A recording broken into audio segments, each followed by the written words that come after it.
Every time there's a crisis, something strange happens. The stock market collapses. Businesses fail. Ordinary people panic. And yet, the rich get richer. This isn't luck. It's not even coincidence. It's a pattern that repeats throughout history. 1929, 2008, 2020. Each time the world shakes, a small group of people quietly doubles their wealth. While most freeze in fear, they move with precision. While the news screams disaster, they hear opportunity. And today, we're going to uncover how they do it. The hidden playbook of the elite. To understand how they win, you have to see how everyone else loses. When crisis hits, fear spreads faster than any virus. Investors rush to sell. Cash feels safe. And in that panic, prices collapse. It's human nature. Our brains are wired to avoid pain, not to seize opportunity. But the wealthy? They play a different game. They don't see volatility as chaos. They see it as clearance season. Assets that were expensive yesterday suddenly go on sale. Stocks, real estate, businesses, all at a discount. While everyone else is drowning in fear, they're already planning their next move. Because here's the truth. Crises don't destroy wealth. They transfer it. Money doesn't vanish. It simply changes hands, from the impatient to the prepared. And preparation for the elite starts long before the storm. The first rule, they hold assets, not cash. Most people save in a bank account. The wealthy save in things that grow: businesses, property, stocks, art.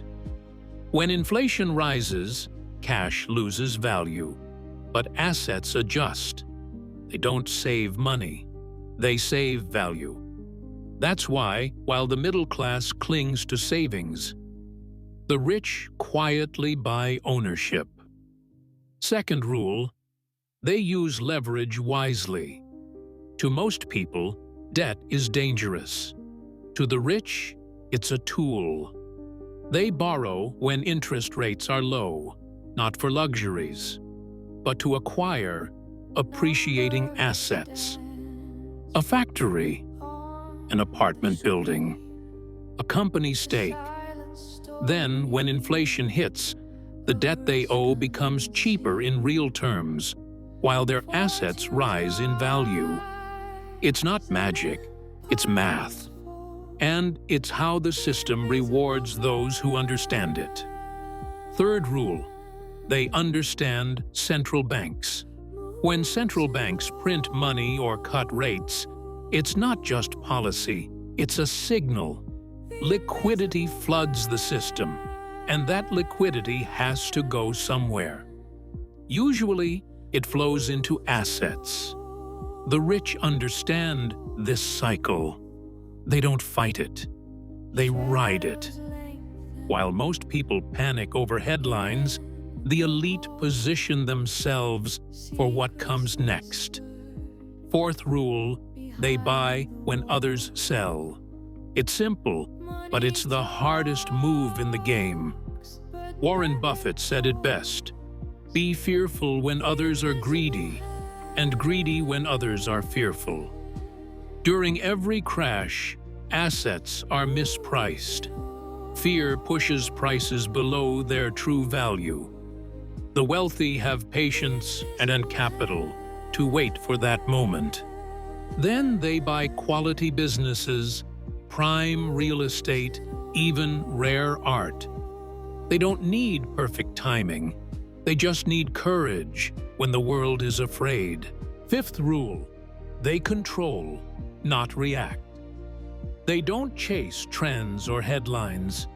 They execute plans made months, even years in advance. Their portfolios are built like fortresses, diversified across industries, currencies, and countries. If one market falls, another cushions the blow. That's why they don't panic. They've already built escape hatches into their wealth.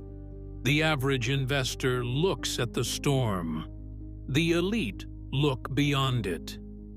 Let's look at how this plays out in the real world. In 2008, the financial system was collapsing. Banks were failing. Investors were running for the exits. But Warren Buffett was buying. He invested billions into companies like Goldman Sachs and General Electric, when everyone else thought they were doomed. A decade later, those bets paid off massively. He didn't predict the crisis. He prepared for it. He had cash reserves ready. He knew value when he saw it. And he had the courage to act when others froze. Fast forward to 2020. Markets crashed overnight. The world shut down.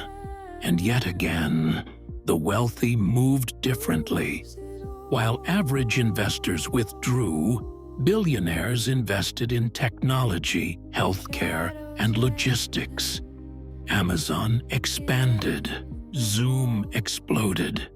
Tesla soared. They didn't just survive the crisis, they defined it. By the time the world reopened, they were already years ahead. And now, in the 2020s, inflation is the new crisis. The price of everything rises: rent, fuel, food. For most people, it's painful.